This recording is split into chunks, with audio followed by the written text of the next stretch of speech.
সেদিন এদিক ওদিক ইন্টারভিউ দিয়ে ক্লান্ত শরীরে বাড়িতে বসে বসে টিভি দেখছিলাম।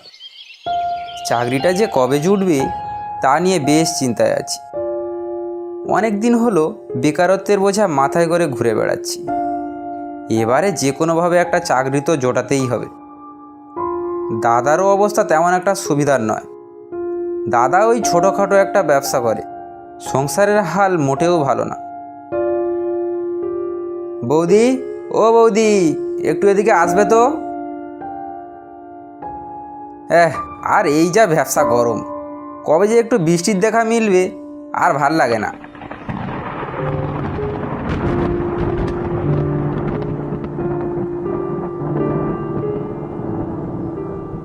হ্যাঁ বলো, কি বলবে ঠাকুরপো? একটু চা হলে ভালো হতো, এই আর কি। আচ্ছা, বানিয়ে দিচ্ছি।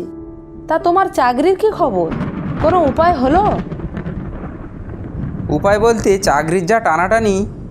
তবে হ্যাঁ, চাকরি যে অল্প দিনে জুটিয়ে ফেলবো সে আশা তো দিতে পারি।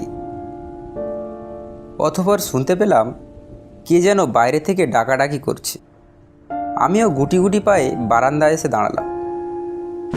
দেখলাম রতন তার সাইকেলটা নিয়ে দাঁড়িয়ে আছে। রতন আমার ছোটবেলার বন্ধু, আমরা একই সাথে একই গ্রামে বড় হয়েছি। কিরে শঙ্কর, হরিদার চায়ের দোকানে চল একটু জমিয়ে আড্ডা দিয়ে আসি। সে তো অনেক দূর। আরে সেই জন্য তো সাইকেলটা সঙ্গে নিলাম। তুই আয়, দেরি না করে তাড়াতাড়ি চলে আয়। নে, তাড়াতাড়ি চেপে বস তো, পথটা তো কম না।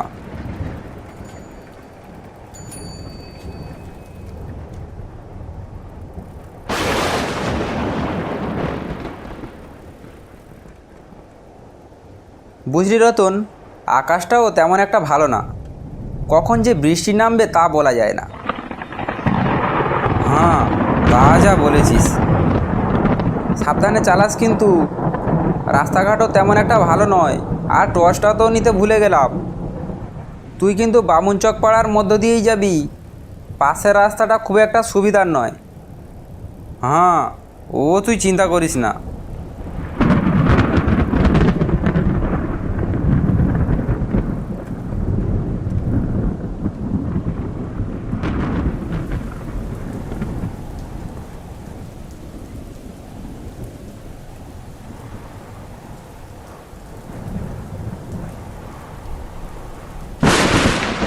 কিরে শঙ্কর, রতন, তোরা আজও এই ওয়েদারে এলি? তা বস বস। হরিদা, তোমার চা না হলে তো আমাদের দিন যায় না। না এসে বা যাই কোথায়? একদম ঠিক বলেছিস শঙ্কর। আর হ্যাঁ, এই বৃষ্টিটারই দরকার ছিল, যা ব্যবসা গরম।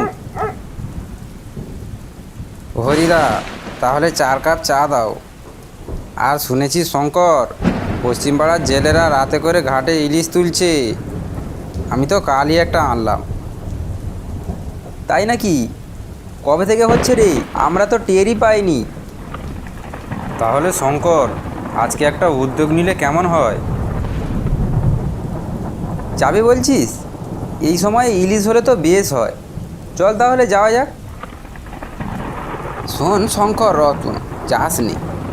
রাস্তাটায় বড্ড অশরীরী আনাগোনা, তার উপরে তো আর মাছ দেখলে রক্ষে নেই। ও দাদু, ওসব ভূত টুতে আমি ভয় পাই না। শঙ্কর, তুই যেন আবার ভয় পাস না। হ্যাঁ রে, আমারও তাই মনে হচ্ছে, যাওয়াটা ঠিক হবে না, আর তার উপরে এই রাতে। আচ্ছা হরিদা, এবারে উঠি, রাত তো অনেক হলো। চল রে শঙ্কর।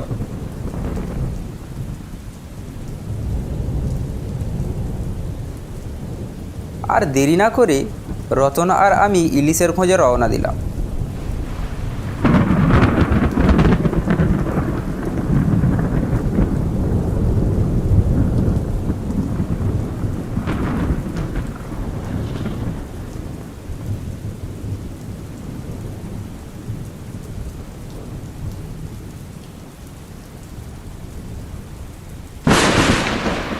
কিছুক্ষণ চলার পরে হঠাৎ দূর থেকে একদল শেয়ালের ডাক শোনা গেল। আমার শরীরটায় কেমন যেন শিহরণ খেলে গেল। তার উপরে এই নিঝুম অন্ধকার। আমি ভয়ে ভয়ে রতনকে বললাম, হ্যাঁ রে, আর কতক্ষণ লাগবে বলতো? আর একটুখানি গেলেই তো পশ্চিম পাড়ার ঘাট।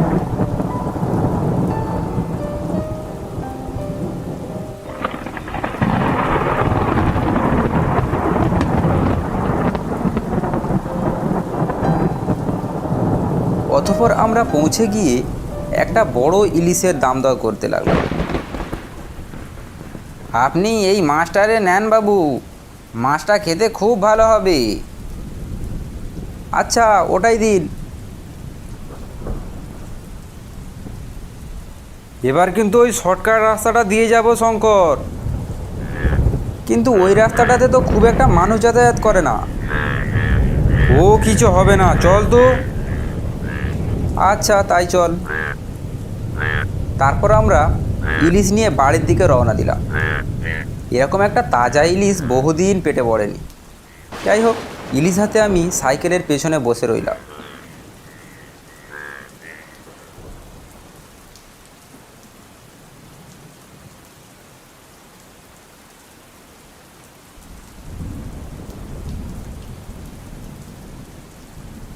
কিছুক্ষণ চলার পরে দেখলাম একটা গাছের মাথায় নরকঙ্কাল বসে বসে পা দোলাচ্ছে। আমি ভয়ে ভয়ে বললাম, এ রতন, সাইকেল থামা। ওই দেখ। ওরে বাবা রে, এ তো দেখছি একটা মামদো। তোরা ইলিশ নিয়ে ফিরছিস? সেই কতকাল মাছের দেখা মেলেনি। তোরা মাছটারে আমারে দি। কই রে, দে দে। পালা শঙ্কর, পালা, না হয় মামদোটা আমাদের আস্ত ছাড়বে না।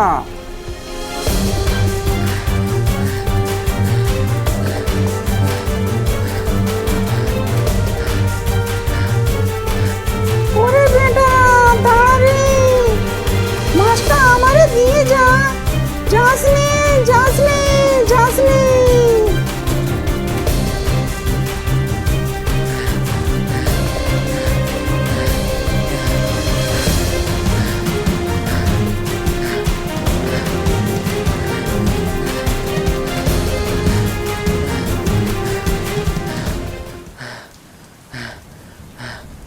দাঁড়া ভাই দাঁড়া, এবার মনে হয় মামদোটা পিছু ছেড়েছি। সাইকেলটাও ফেলে দিয়ে এলাম ওখানে।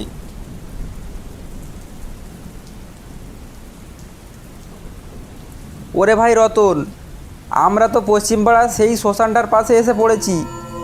চল তাড়াতাড়ি পা চালা, এখান থেকে তাড়াতাড়ি কেটে পড়াটাই বুদ্ধিমানের কাজ হবে। তা যা বলেছিস।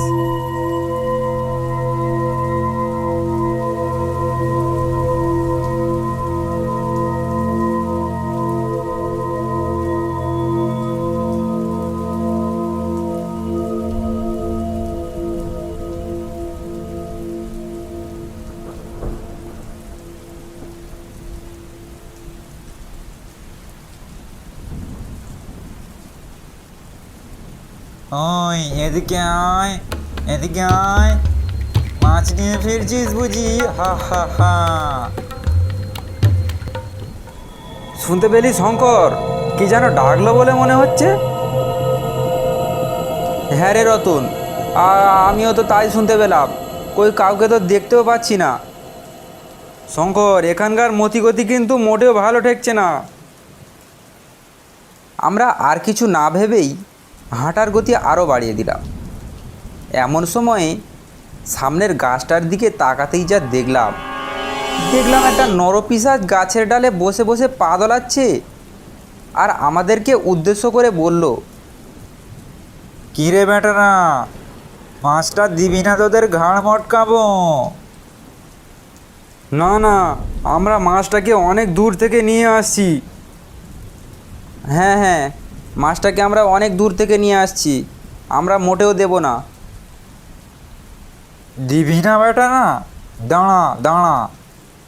এই মামদো, এই গেছো, তোরা সবাই আয় তো, বেটাদের ঘাড় মটকায়। দেখলাম একদল নরকঙ্কাল আমাদের দিকে এগিয়ে আসছে, আর নরপিশাচটা আমাদের দিকে আস্তে আস্তে বলল, মামদো গেছো, তোরা এদেরকে ধর, ধর, আমি ধর, এদের ধর, ঘাড় বেটা, মটকাই। গলা চেপে হা হা ধর। হা।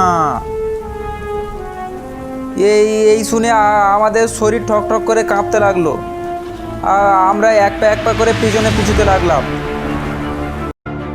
তারপর দেখলাম ওরা সবাই আমাদের দিকে ছুটে আসছে। এই দেখে আমরা দেরি না করে দিলাম দৌড়।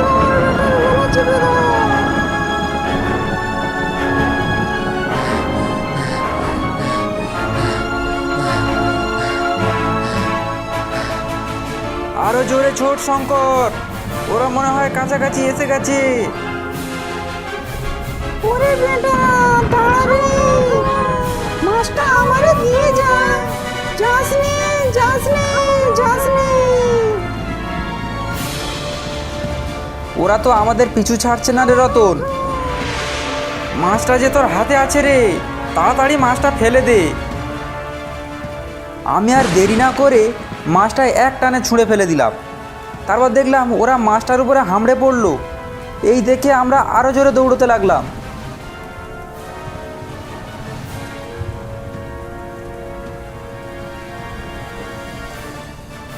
দৌড়াতে দৌড়াতে হরিদার দোকানের সামনে এসে পড়লাম। তারপর এক হোঁচট খেয়ে উবুড় হয়ে পড়লাম। তারপর কি হলো আমাদের আর মনে নেই।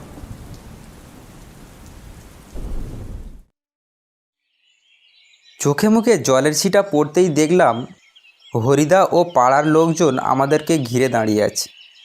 মুখুজ্জে মশাই বলল, বললাম ওই রাস্তাটায় যাস নে, ওখানে বড্ড অশরীর আনাগোনা, কথা শুনলি নে? বাপ রে, বড্ড বাঁচা বেঁচেছি, এ জন্মে আর ইলিশের নামই ধরবো না।